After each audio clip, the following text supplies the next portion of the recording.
To the place I belong. All right, here's the deal. So we are on law number 39. It's fascinating, dude. When you take on a feat like this to disseminate such a text, such a literature as the 48 Laws of Power, it's an overwhelming feat because you're just like, oh my gosh, I got to do this 48 times. And it's a good metaphor for life. You know, the journey of 1,000 miles begins with a single step. The journey of 48 laws and all of the lectures required to fully encompass it starts with doing them one at a time. And it's fascinating when you just don't rush the process. You enact a quote from Acres of Diamonds by Russell Conwell, "Let patience have her perfect work." It's actually quite beautiful, the garden that you can create when you focus on laying one brick beautifully, singularly at a time. And so now, when you look back, you're just like, wow, what a beautiful garden that I have. And it's so important that when we think about what Daryl, who channels Bashar, that entity, what he teaches us is to follow your passion, follow your excitement to the best of your ability, with integrity, with complete and full surrender to the outcome. And I was thinking about that when I was thinking about my plans for the next few months and what the videos and lectures that I'm creating. I said, I don't have a goal in the sense of subscriber count, in the sense of when I want YouTube to monetize, in the sense of what I said, no, we're doing this to do it, to complete it, to build this garden. And I said, let go of the outcome. Don't stress, don't worry about things you can't control. What if this, maybe this? No, fuck all that. I'm gonna focus all of my energy on what I can control, which is laying a brick beautifully, one at a time, of this beautiful, I guess a garden, you don't have bricks in it. I guess you do for the wall, you know, the barricade, but that's the game. So I just wanted to, I thought this was a good moment, 39 laws in, to do like a, you know, a self-reflection piece, because I was thinking about right now while I was brushing my hair, washing my face, I said, who is this university for? You know, because the mantra of Rat Life is anyone can escape. It starts with belief and the courage to pursue. But if you think about the library that I'm building, this public online virtual library that's free education, and I saw a video yesterday that said it was this guy who was telling off his teacher in class because the teacher told him to stop bitching. And he said, you gotta stop giving us fucking packets. He said, some of us don't learn that way. He's like, if you want us to learn, if you want to motivate us, you have to come in excited. And it was an amazing kid. And he spoke like an orator. And it was fantastic to see. And one of the top comments was, what a shame that there are people with a genuine, earnest, you know, longing to simply learn. And then what's stopping them is the shitty educator, is a lack of access, right? And I think about that when I think about the education that I've had, the school that I've been able to go to, the city, the country, the state that I was born into. And it's fascinating how, had you just happened to be born here, under this parentage, under this circumstance, under this condition, you could not have the same access. Or if there's a language barrier, then all of this knowledge is completely forfeit. And that's what originally inspired the idea for Rat Life University. I said, there's so many people who, I would get asked all the time when I would travel, it's like, how do you know that? How do you know that? How do you know that? It's like, I read books. I said, everything that I know, everything that the wisdom that I have, perhaps some of it is passed down lineage upon lineage. Perhaps I do come from an ancient line of wisdom and knowledge and ancient knowledge and royalty and the like. But it's simply from observation. It's simply from a student on the path to truth, right? And I learned that from Kobe Bryant. Is like, when you want to learn something, the world becomes your library. And so you'll find that in the pursuit of your truth, in the pursuit of you seeking truth, you'll find the world unfold for you. You'll find God and the universe conspire to, it's the quote, knock and the door will open, ask and, you know, you shall receive. It's that exact same sentiment. Sorry, my teeth really hurt. And I just finished a back training workout, and then I'm not supposed to be exercising, so I did it like, you know, freaking 30% of my capacity, but anything that accelerates my heart rate, it all goes to here. And then I don't know if it's the blood flow that, you know, also fucks it up, the healing process, but my mouth is still recovering from getting my wisdom teeth removed, so it fucking sucks. But I hope that makes sense in the sense of what we're doing in the sense of giving global access to the same education, the best books that I've been able to curate slowly within this beautiful garden of a library. So the same people all around the world have access to books that they otherwise never would have ever even heard of, which is quite a shame, because one of my favorite movies is called The Professor and the Madman, or maybe not it's Professor and the Madman. And he says something that's so true. He said, words are freedom. Because the woman he was speaking to was illiterate. She couldn't read. And if you can speak, if you can read, you can negotiate, you can persuade, you can influence, you can seduce, you can charm, you can have a discussion, you can learn. But if you lack that ability, or if you lack the resources to apply those things, it's as if you don't have the ability, right? If you have the ability to read, but you don't have the books to read, what's the use of that skill? So I just think it's so cool that what we're doing, even though right now we're just planting the seeds, even though right now there's no return on the investment, I wholeheartedly believe in this cause. You know what I'm saying? I wholeheartedly believe that what a beautiful world can be a result as the ripple effect by giving access to this library, to this education, to these books on personal development to people all around the world. And so imagine you're that kid, like that kid in the video, you're just looking to learn. You just want to learn. You just want to improve. You just want to grow. You just want to develop personally. You want to walk the path of personal development. And I remember when my path was started in the literature context, I was so grateful to find Jim Rohn, because he gave me a list of, it was like 20 books. And this is a person who had been doing personal development, motivational speaking, and business, and he got his wealth through something I don't really align with. He did MLM, multi-level marketing, where basically you convince one guy to do selling for you. He did it through Herbalife, and it's the biggest scam, because it's like you are here at the top of the mountain, and then all of your peons beneath you do all of the work while you collect all the money. So I don't like that aspect of how he generated his wealth. However, some of his quotes I've immortalized, where he's like, he said, success is easy, something that they don't teach you in school. He said, but you might challenge this, Jim, why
perhaps the only way that I've been able to endure it is I have to give 100% responsibility to God.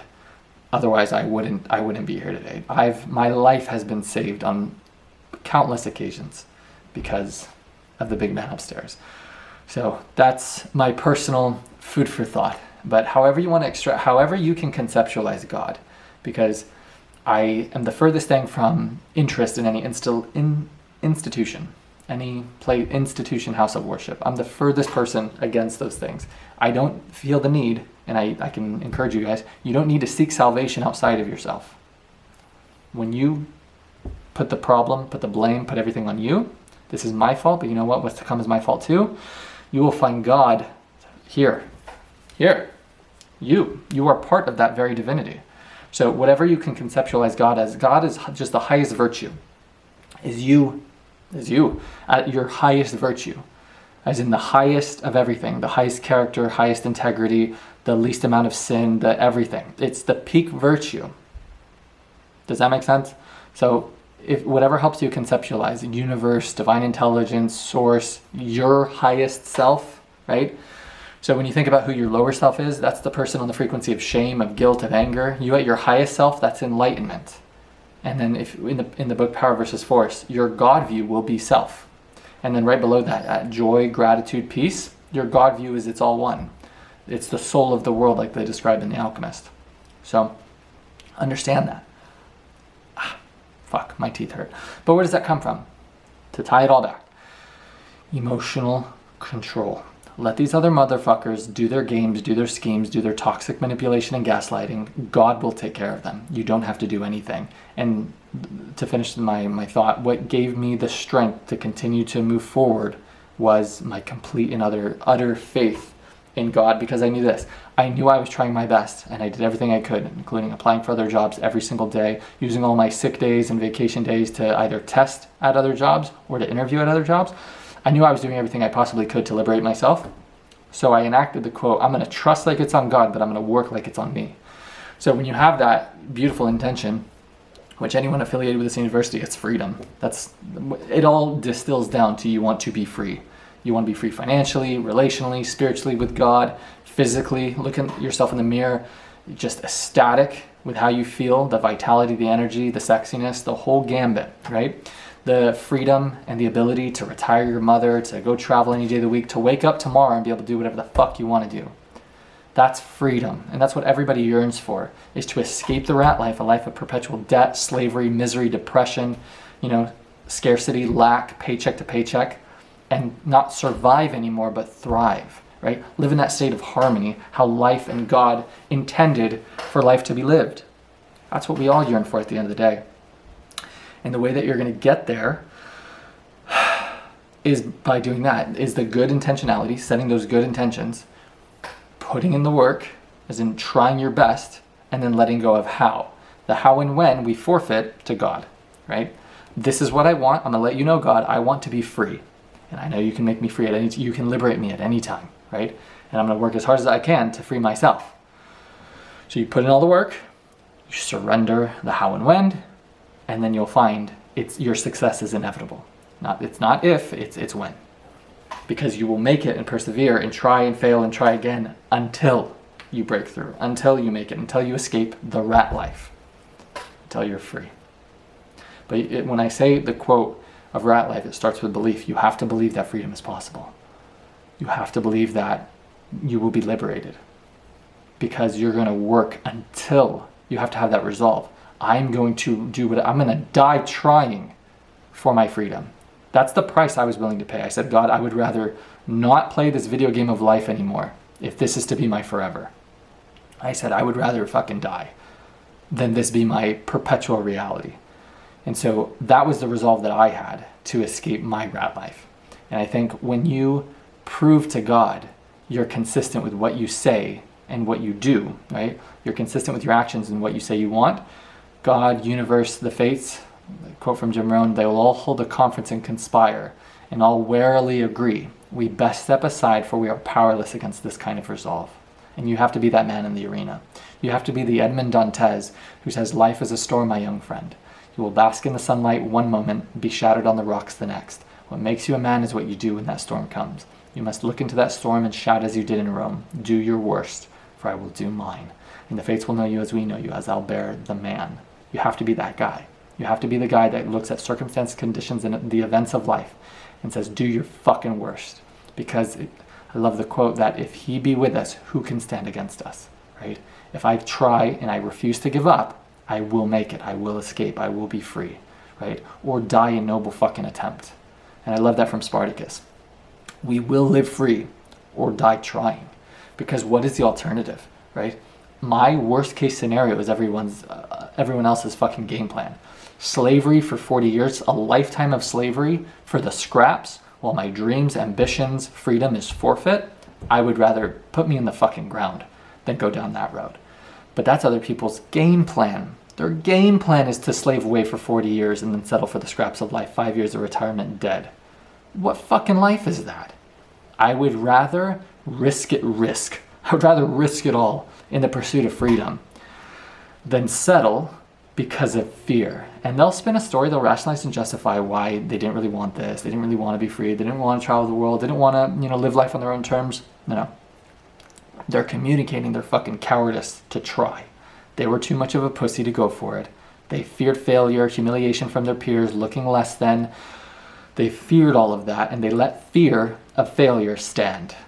Fuck those people, right? That's not a beacon of hope. That's an inspirational read at Times End. If you imagine yourself writing your own story, right?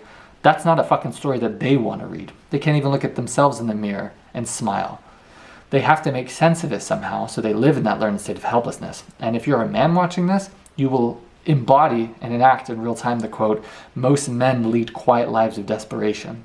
Because you know you had a window of opportunity, you know you didn't go for it, and now that opportunity is closed, and you've set your life up so shittily that your mortgage you got to pay for, you have all these bills, you have a family, you have all this shit, and now you can't afford to take any risk now. Because when you had that margin for error, you chose to stand the coward, to not go for it, out of those fears of these motherfuckers who don't give a fuck about you. But you cared more about what these other people thought than your own freedom. That wasn't a higher priority for you. Or the freedom of your family, who you say you love, right? No, I'm not going to make it a prerogative. I'm not going to have any sense of urgency, right? For any of these other people that I care about, care with your words. And this is where I get heated about people who have the morality of their institutionalized religions. And they preach, morality and all this, but in their actions, they're the biggest weasels and snakes and decrepit deception enacting motherfuckers, right? I don't give a shit what symbol you embody or what house you are so virtuous to exalt when your actions demonstrate your treachery and your snakery and your deception and your personification of the weasel fucking serpent rat viper that you are. So not to get on that tangent, but understand that your words mean nothing. Your words are hollow as fuck. What are you doing? What is your action proving?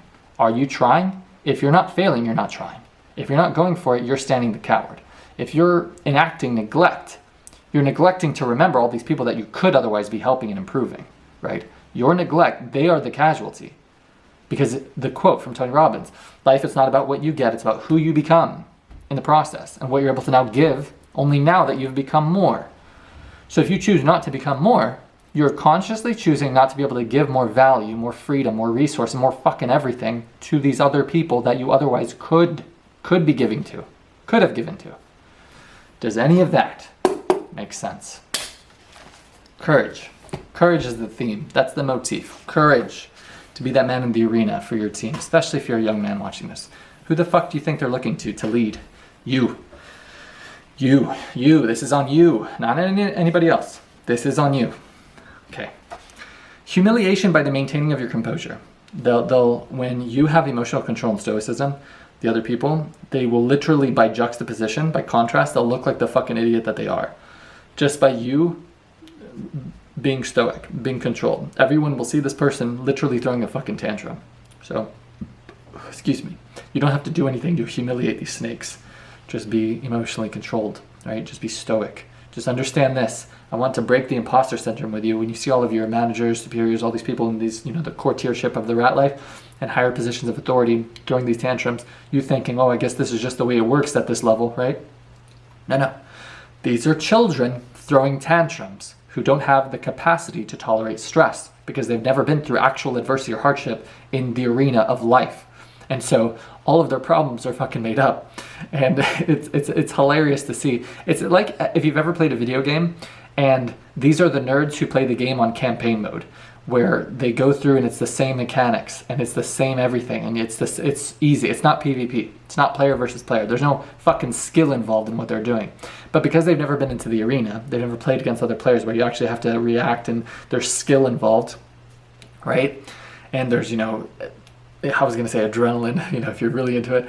Because they've never actually been in the arena, all of the problems that arise, it's just, they have no fucking threshold for a stress tolerance. And so because you've been through fire, when you get a fucking email that's with passive aggression, for them, they freak out because they have no threshold of stress, of tolerance of stress, right?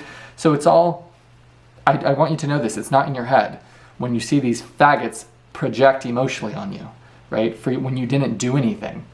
And if you don't have the ability to articulate yourself, you won't even be able to express the injustice. That's why words are freedom, words are power. You won't even be able to call out the bullshit. And so you'll think you're the problem when you're not. It's these motherfuckers doing the injustice, doing the gaslighting, doing the manipulating, doing the verbal abuse and projection. It's not you. And it's not okay, nor normal. But because they're in these positions and it's omnipresent within this tier, within this fucking rat life, you think this is just how it works at the top. No. When you're around actual professionals, you realize, no, I was just around children throwing fucking tantrums as adults. These unhealed, insecure fucking brats. These stupid bitches. That's all I was surrounded by, right? These fucking clowns that outside of here, they were the fucking nerds in high school. And don't get me wrong, dude, I was in the library at my high school solving puzzles. And these are the fucking nerds. These are the losers. But they just weaseled their way by enacting these fucking deceptive laws of power to these places. And it gives them a sense of power. It's any person who's in a position of authority who lacks leadership capacity inevitably are corrupted by that position and abuse their authority. I can give you a perfect example. When COVID was popular, and I didn't have a car, I was taking the bus at the time, and this fucking weasel rat was like thinking that because he was the bus driver and because I couldn't get to my destination without him, he felt the need to tell me that I needed to do this or I needed to do this or this, or he was giving me like ultimatums. And I said, motherfucker, outside of this bus, your title doesn't mean shit. I will fucking take you by your neck and decimate you, But anyone who's just a shitty person, a weasel rat, one of my former directors is a perfect example of this. They need to, implore their position of authority. It makes them feel big. It makes them feel powerful by abusing the motherfuckers beneath them, And those are just really horrific and shitty leaders. But that's the inevitable consequence of people being put into these positions without any merit. And this was the biggest problem with the DEI bullshit. That when I said this in an Instagram post. I said Martin Luther King would be rolling over in his grave, MLK Jr. would be rolling over his grave right now if he saw these past 4 years of this bullshit administration that people were solely judged not by the content of their character, but solely on the color of their, I put lesbian binary skin. And it's such a fucking joke, but that's the insanity that we lived in for the past 4 years. That's why, by juxtaposition, oh my God, what a gift from God, of grace. God, man, the leadership that we have right now, don't take this for granted. This could be the last 4 years this country's free. No bullshit. But I hope that makes sense. It's not in your head. When you see these faggots do this bullshit, these are children throwing tantrums. These are little insecure fucking brats, little girls, little boys who just didn't get fucking punched enough when they were a kid. Do you know what I'm saying? And that might be a bold statement, but sincerely, I've seen it's the paramount arrogance, paramount lack of humility. And it's just evidence of a fucking child who was never disciplined, never told no, handed everything. And just, they have this sense of arrogance, ego, entitlement, and it's an insecure prick, right? So understand, I just want to give you that solace, that consoling. It's not in your head, I promise. even though you don't have this made up title, I guarantee you're a better leader, a better man of honor and integrity and character than any of these motherfuckers. Don't let these people dim that light. Don't let these people have you become bitter and resentful and hardened, thinking that this is just all in my head, that something's wrong with me. No, it's them. They can go fuck themselves. Don't have them pull you away from your alignment with God and with truth. Okay. To show your frustration, it is the helpless action of the child who resorts to a hysterical fit to get his way, or her way, serpent, snake, bitch. The powerful, and I put masculine in quotes, the masculine never reveals this kind of weakness. You don't see Putin throw a fucking tantrum. When Putin was in reign, he got a comment from one of the interviewers saying, I can't believe that you didn't, he said, I'm not sugar, I'm not going to melt. And that's the leader of he's probably a trillionaire. He's like, just relax, calm down. And then what does that communicate to his team? Emotional stoicism and control. That's terrifying. And when we talk about power and things that are intimidating, it's somebody who you can't see their cards. They have the best poker face. They're emotionally stoic. That's a masterful masculine leader and role model. Not the guy that's obnoxious, that's throwing a tantrum. That's a child, not a man. Okay. Tantrums never, I put never, and they didn't include this, but tantrums neither intimidate nor inspire loyalty, and then I added or respect. We don't respect the child throwing a tantrum. And the leader of my organization would do this all the time. And then you think, oh, nobody's saying anything, this must be normal. And then it's like they were afraid of this person. It's like, this person's a fucking spineless coward pussy. Literally a grown fucking man, 20, 30 years older than me, throwing a tantrum, right? And it's just, when you're out of it and you're mostly detached from it and you look back in hindsight, you're just like, oh my God, I was surrounded by fucking clowns and children and idiots.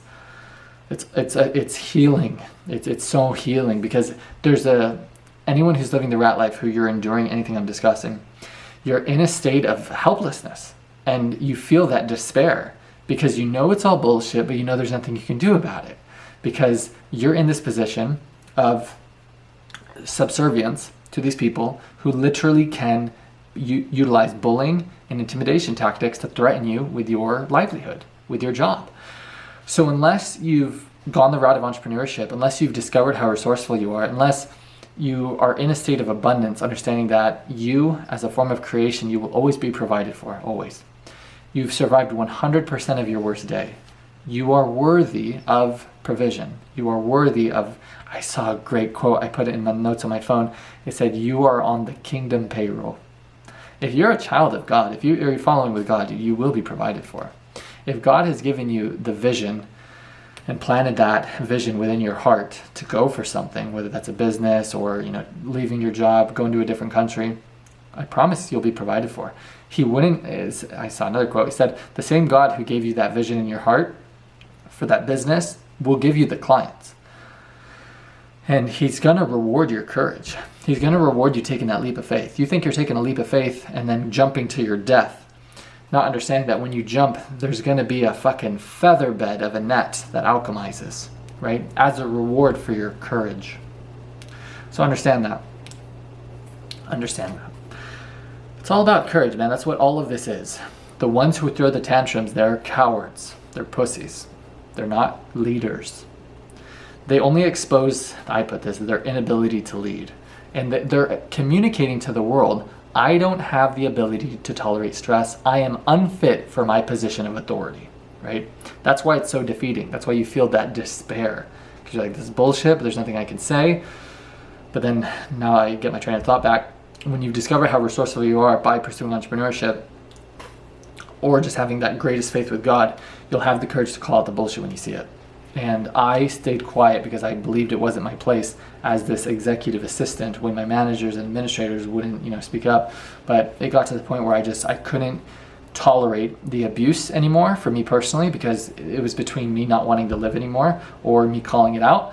But also, I couldn't, as a man with that kind of identity, continue to stand idle while this abuse was being implored by other men and other women. So when I say by two other men and other women, as in the person who stands idle, who has the ability to say something, this is the battery's gonna die, 1 second. I'm wondering if all of this talking is inhibiting my recovery process, man, because my mouth really hurts. We're doing this. The person, this is a quote, I think it's a story of the Bible where Kitty gets stabbed to death. And I experienced this in real time where I was in Florence, in Italy. I was with my woman, and a guy was getting mauled. He was getting the fuck beat out of him. And all these Italian pussies were standing idle, men and women. And I said, what the fuck are you doing? Like, I went over there, and these Italians are pretending like they can't speak fucking English. And I said, at what point were you going to step in? And as soon as I got there, I was far away. The girl that I was with, she's like, no, don't do this. I said, this is bullshit. This guy's going to die. And so I went over there, and then right when I got there, the guy finally got pulled off. And I said, whoever's at fault, doesn't matter. You can sort that out later. But when you stand idle, you're just as guilty as the one doing the abuse. And so in the rat life, I was in that exact same stance. I said, if I continue to stand idle, if I continue to say nothing, while I'm watching this serpent fuck do this abuse and manipulation and gaslighting to all these other people at the detriment and consequence of their mental health, of their sanity, of their willingness to continue to endure, to some to even live, I said, no, it's not my ability to call this out, to stand up, to speak the truth, to align with God. It's my responsibility to. Let's put this fucking snake's head on a pike for all to see. Proverbially speaking, of course. So I hope that makes sense, man. You as a man, you as a leader, you got to be that leader for other people, man. And I swear, and I can attest to this as a testimony of God, your courage is contagious as much as their cowardice is. And truth always wins. Truth always wins out. God always wins. If you align with truth, your life will never be made worse by you doing the right thing, by you calling out the injustice, by you standing up for what's right and for speaking the truth. Ever. Even if circumstances, conditions, events of the instant, of the temporary, don't reflect that truth, right? When you get fucking banished like I've been, put on paid administrative leave. No. I was liberated from that snake pit, that fucking hellhole, right? I was gifted with my freedom for doing what's right, for having the courage to speak the truth, for being obedient to God. That's what I was gifted with. And so understand that life happens for you always, you know. While it's construed on their chessboard, oh man, we got him, let's get him isolated, let's lock him out of his email so he doesn't have evidence for this investigation. All these serpent stupid fucks don't understand that their stupidity literally funded my freedom. So understand that, right? When you're in the arena with these peasants, you are the leader, right? And for the ones who don't have the courage to speak the truth, or they don't have the articulation skill and capacity to express the truth, that's where you come in. You got to be that guy for the others, man. And I said that to myself. I looked at all the people on my social media, I looked at my friends, I looked at my family. I said, Tarek, they're all waiting for you to lead. That was in my first lecture. My first lecture here, it starts with belief. I said that. I said, they're looking to you to lead. Whether they say it or not, everybody is searching for leadership, men and women. They're all looking for the guy who has the courage to speak the fucking truth, to stand at the vanguard, to be the protector and the provider for his team. Here's danger. You're going to say, go fuck yourself. Everybody is looking for that guy. And you could be that guy for your team. You got to be, man, because no one else is going to. So, and understand that.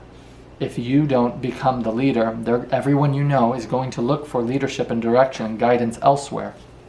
And I'm not saying that you're here to save everyone, but what I'm saying is you could provide so much value to everybody else by the man that you have the courage to become, by going into the arena, by going through the refinement process, the season of isolation, the heartbreak, all of the storm of life. And you had the courage to say, do your worst, and you persevere through that. God is my witness, you'll be rewarded. You will be rewarded. Okay. You will be put on the kingdom payroll. Next. Do this to it, and I put this. This is my foreboding warning, if that's a word. Do this to a child of God. They're bullshit. They're manipulating, gaslighting, abuse. And I said, and become the bee who stings. So if you know this, when a bee or wasp stings, and then they detach themselves from their stinger, the bee dies. And I said death by karma. I put divine justice. So understand that. For your retribution, for your, the vindication that you want, you don't have to do anything. God will take care of it. Karma will take care of it. These motherfuckers who made the most life and death mistake of laying a hand on a child of God. There's a quote from the book that not a hair on your head will be touched for you aligning with God, of truth, of courage, right? God loves to see that. God, and there's another quote from the book that says, when people gossip about you, mistreat you, spread lies about you, do you all these injustices, it said, rejoice, be so grateful, because you have blessings coming your way now. And it's so true. I'm living proof of that right now. And I'm sure I have more blessings to come. But I literally, from having the courage to speak the truth, to stand up against the bullies, right? To say, fuck you and your abuse without needing to say that. What was the result? My freedom, my liberation, right? You could be that person. You could have the courage to speak the truth for the other people who lack the ability to articulate themselves, like I said, or lack the courage to, right? You could be that guy. You could be that girl. And this isn't gender specific. You could be a leader amongst fucking leaders, because it just comes down to courage. That's all it is. It's courage. You're not a fucking coward. You're not a child throwing a tantrum. You're a man. You're a woman. Okay. The angrier they become, the less control they have. The more weaknesses they'll expose and mistakes, blunders they'll make. It's so true. Apply this to a video game. When you get this person heated, you're trolling them, you're kiting them, you're running away and then slowing them and, snaring them. They'll literally, out of frustration, make mistakes and overextend and overstep. It's the same thing in the rat life. When you are harboring, playing the fool to fool the fool, saying less than necessary, no response as a response, harboring this law of emotional stoicism and control, you will stir up so much anger and so much frustration that they will literally dig their own grave. You don't have to do anything. You make them step into your arena, which is the intellectual capacity, right? Because you're smarter than these stupid motherfuckers. You don't sink yourself down to their level. And so the angrier they become, the less control they have. Why? Because like that pool of water, they're seeing through it muddied. They don't have clarity. They're speaking and acting emotionally. Anybody knows this. You make shitty decisions when you are just filled with anger and resentment and spite. And my dumb bitch boss would do that all the time, to where because of her fucking ego, she would do these requests, and then when you would say, is that what you want me to do? Yeah, it is what, just as to show the authority, just because you have to do what they say. And then when you enact, and it's the law from a previous one, where the way that you can humiliate these people is by your over-obedience, you expose their fucking stupidity by you just doing the dumb shit that they had you do that was instructed from a completely non-clarity state of anger. They weren't allowed to see through the water with any clarity, right? So they lose power, because what? Clarity is power, okay? The more weaknesses they'll expose and mistakes, blunders they'll make, and then you could fucking decimate them. Play the game of power with more clarity and energy by being calm. Calm, in terms of energy, the way you harness the energy of the divine, of God, is through calm. It's not through rush. It's not through being hurried. God never talks like that. God never says, you're late, you're running out of time, you better hurry up now.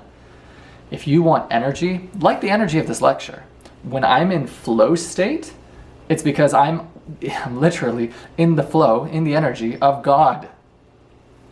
That's how you know you're doing what God has called you to do.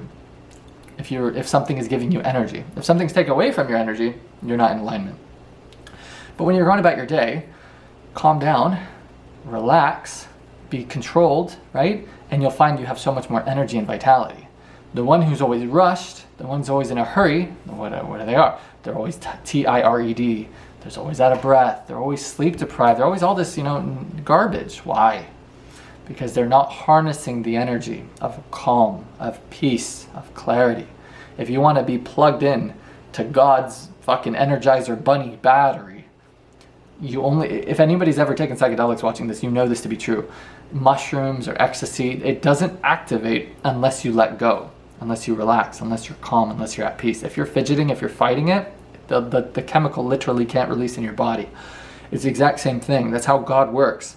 God can't talk to you if all of this noise is in your head. You only can hear God's voice. He whispers. He can only talk to you when you're calm, when you shut the fuck, when you're quiet, when you're peaceful. That's where clarity comes in. That's where the insight comes in. If you ever like, wow, I got a great idea. No. You were gifted insight and intelligence and clarity from peace. There's so much power in peace, in clarity.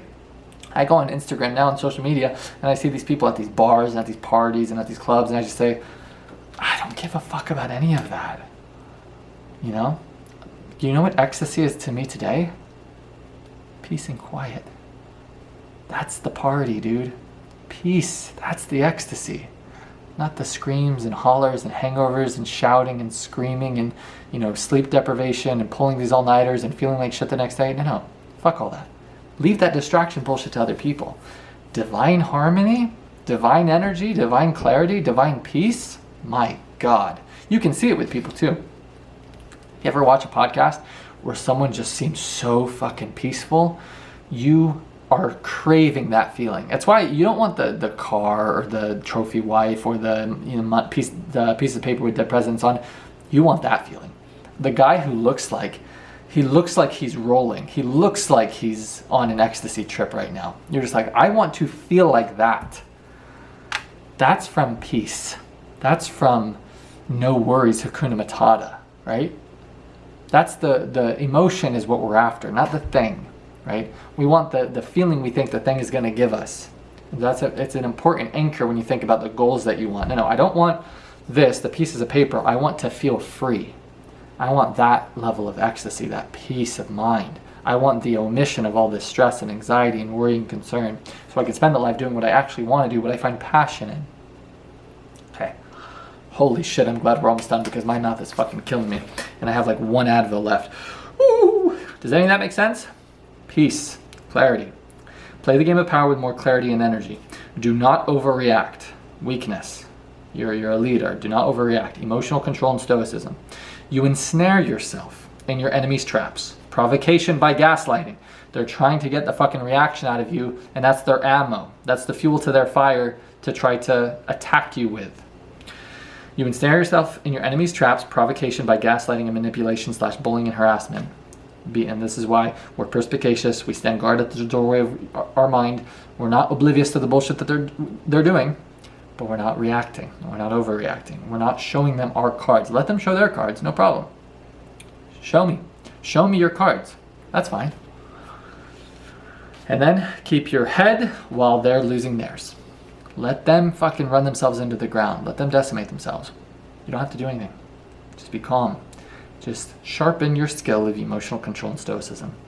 And don't get me wrong, it's going to be painful as fuck because you have to go through the fire to be forged. There's a good quote that you are going to rise from the ashes, but first comes the burning. For this, you'll need to be strong. It's the same thing.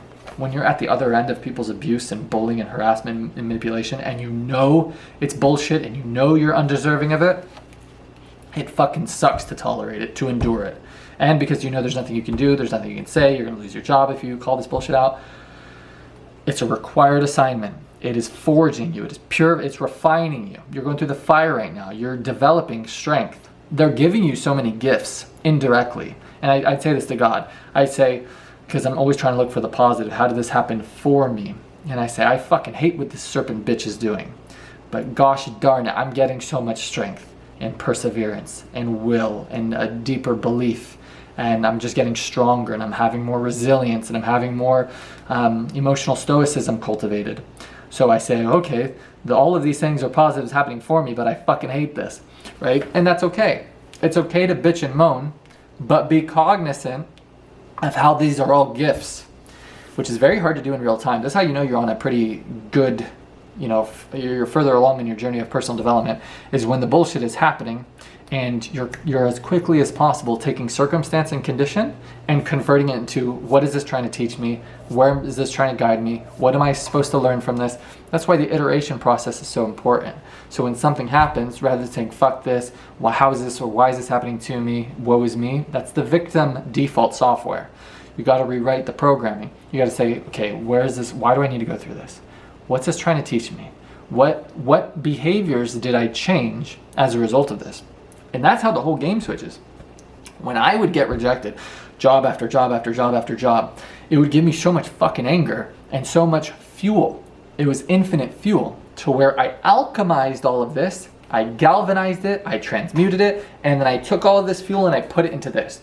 I said, I'm getting my fucking shape together, I'm getting my diet together, I'm waking up earlier, I'm cutting out all distractions, I'm deleting, social media apps at the time, I'm doing all... Oh, interesting. So this didn't happen to me in the slightest. This was the necessary catalyst God gifted me with to give me exactly what I say that I wanted.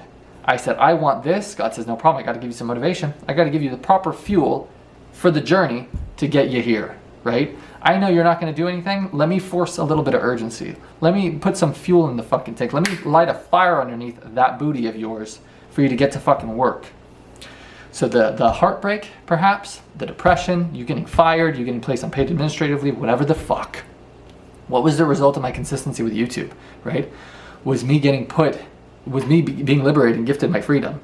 The requirement was, they said, you can't get another job during this investigation. And so I was like, this is the perfect opportunity to complete this library, at least with the full dissemination of the Robert Greene books, because we can always add other books, like book 23, 4, 5.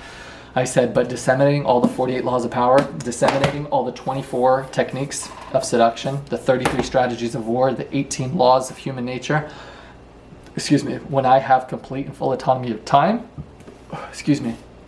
I said, what a gift from God. I will not utilize that. I will not take advantage of that, right? A gift happened for me, not to me. Does that make sense? I quoted Bruce Lee, be like water, my friend. Be like water, still, calm, clear. You get clarity for the reasons I described. You can see through the problems with solutions, right? You think positively. You see, is it non-subjectively? Non-subjectively. You see impartially, emotionally detached. You use logic and reason and rationale. You can't utilize, all those are forfeit when you're in a cluttered, muddied state of anger, of rage. Be like water, my friend, still calm, clear, to see their deception and manipulation. So that's so important. If you don't remain emotionally controlled and stoic, and you allow them to provoke you and to get reactions from you, you're not playing the game like you could be. You're not utilizing your intellectual capacity.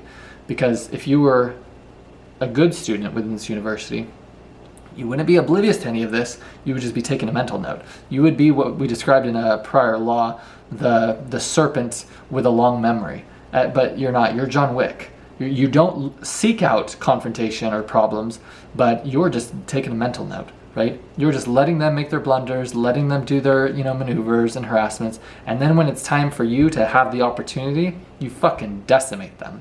And then you say, and I finish it with checkmate, bitch. That's you, right? That isn't you if you're not controlled. There's a quote from John Wick. He is a man of focus, commitment, and sheer fucking will. Focus. You can't be focused if you're not like water, if your mind isn't calm, clear, you're not enacting and harboring clarity. Be like water, my friend. And develop your emotional control and stoicism. That's the other consequence. And you'll decimate them. I said peak development is coming back to calm and serenity. We learned this from Joe Dispenza. He said anybody can meditate and then you're in a state of calm, you're in a state of relax. He said anyone can fucking do that. He said true development is when you go out into the world and then you have the dumb bitch serpent do the abuse and harassment and manipulation. You have circumstances, conditions, and events and people fuck with your calm. How quickly can you go back to neutral? How quickly can you come back to serenity? He said that's mastery. That's mastery. Because anybody can sit down, meditate for 15 minutes or for 2 hours and then be calm, no problem. He said, but that's not life. You're not meditating for 2 hours, when you go outside into your day. But emotional control, mastery, stoicism is when you are able to come back to being unfazed as quickly as possible. Or the masters, they never communicate that they're unfazed whatsoever. They remain unfazed. Anyone who's watched any Entertain videos, you know that word. Okay, next. Almost done. Lure your opponent into action. Make them think you're a weak opponent. How? Appearing dumber than your mark, less than your mark was a previous law. saying less than necessary, not reacting, not overreacting. That's how you lure them. And you get them, you know, I did this in real time where I just played the fool to fool these dumb fucks. And then they thought, with giving me these letters of warning and this bullying and this intimidation, that I was just an easy kill, an easy prey, an easy, you know, I was just gonna, you know, fall right over and just take it, right? Not understanding that they were playing checkers while I was playing chess, you know? So I was luring them into action, right? And then so they'll make so many mistakes and so many oversights, so many fucking blunders, and you just don't have to, because you don't play the cards that are in your hand, that are up here, right? You let them do all the fuck ups. And then when opportunity presents itself, then you can fucking decimate them. Then you can, and I put crush them with ease. This is actually a quote from the book. Then you can, I think it said beat them or defeat them. Crush them entirely. That was one of the laws of power. Crush your enemies entirely. And like I say, you don't have to do anything God will. You really don't. You just act with honor, character, integrity. The virtues that we instill within Rat Life, within Tarek Hawks. You don't have to seek vengeance or your own personal vindication. No. There's a quote from the movie The Revenant where Leonardo DiCaprio says, vengeance is in God's hands. I'm not encouraging or telling you seek any vengeance. No. You're playing fucking chess against these serpents and snakes, and you will see their fucking head on a pike. But you don't have to put them. God will take care of that for them making the mistake of laying a hand on a child of God. Better a fucking millstone be cast around their fucking neck and cast into the river than to do that. And know that by you harboring courage, aligning with God, aligning with truth, not a hair on your head will be harmed. Okay. Even if you lose your job, even if you're pulled from your job, you will be provided for. You are on God's payroll. Your life, you'll never not be rewarded for being obedient to God, which is aligning with truth and courage. God loves to see that. God loves to see courage and to see truth. You think he's not going to reward you? You think he's not going to bless you? You think he's not going to provide for you? When you stood up against these serpent fucks? Nah, man. He loves to see that. Because what does he hate and despise? The gossip, the cowardice, the abuse. Fuck those people, right? That's not you. Okay. An excellent response is no response. Very powerful, right? You don't feed the trolls. You don't give them ammunition. You don't give wind in their sails. No response. They're dust beneath your fingernails, right? I have to quote it. It was so good. There is no revenge like oblivion, as in no response from you, for it is the entombment of the unworthy in the dust of their own nothingness. What a roast is that? The dust of their own nothingness. That's how fucking insignificant you are, you dumb bitch. Okay. An excellent response is no response. Nothing is as infuriating, and I learned this and I literally saw her get so upset and so enraged when you just, are using calm and emotional stoicism to cast the light on what a dumb fuck they are. As infuriating as a man who keeps his cool while others are losing theirs. This will light their fuse. When they embarrass themselves with a temper tantrum, watch them play themselves. And I put checkmate, bitch. Done. That is law number 39, my friends. My name is Tarek Hawks. This is Rat Life University. What is Rat Life? Anyone can escape. It starts with belief in the courage to pursue. Part of that courage of your pursuit is having the courage to harbor emotional control and stoicism when you're under fire. When you're not basking in the sunlight, but when you're under the storm of life, when you're shattered on the rocks, right? Who are you then?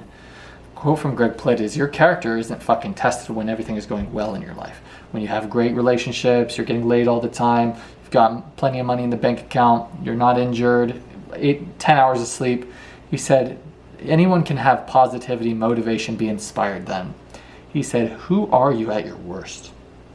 Who are you when you're late on your rent, when you're broke, when you're drowning in debt, when the boss is fucking a horrific serpent viper snake? He didn't say that, I added it. When life is going to shit, Murphy's Law, just got through a breakup, injury, that is where character is tested. That's where you see someone's true colors. It's under that stress. It's under that, it's in that arena, right? And so you can prove to God who you are. And when I had my heart issues at the peak of March, April, where I thought I was going to die, which was actually a symptom from the abuse that I endured from my job, I've never had anxiety or, because I have a very high degree of stress tolerance from all that I've endured within my life. One thing that I was so proud of was how I showed up when I thought I was going to die. When I had heart contractions, my heart seized up in my chest, it stopped beating for a moment. I thought this was the end of the video game. I said, you're going to drive yourself to the hospital, but first we're going to put on a suit, you're going to put on your watch, you're going to look sharp, and we're going to be very calm. We're going to go to our car, and then we're going to go to drive ourselves to my primary care physician. And I did exactly that. I was very calm, very stoic. I was like, I'm not gonna manufacture more adrenaline. I'm not gonna raise my cortisol more than it already is. I'm not going to, this is just an opportunity to prove to God, I am who I say I am. I am Tarek Hawks, and I show up fucking correct. And I don't panic. I'm very controlled. I'm very emotionally stoic. I go into the storm of life and I shout, do your worst, for I will do mine.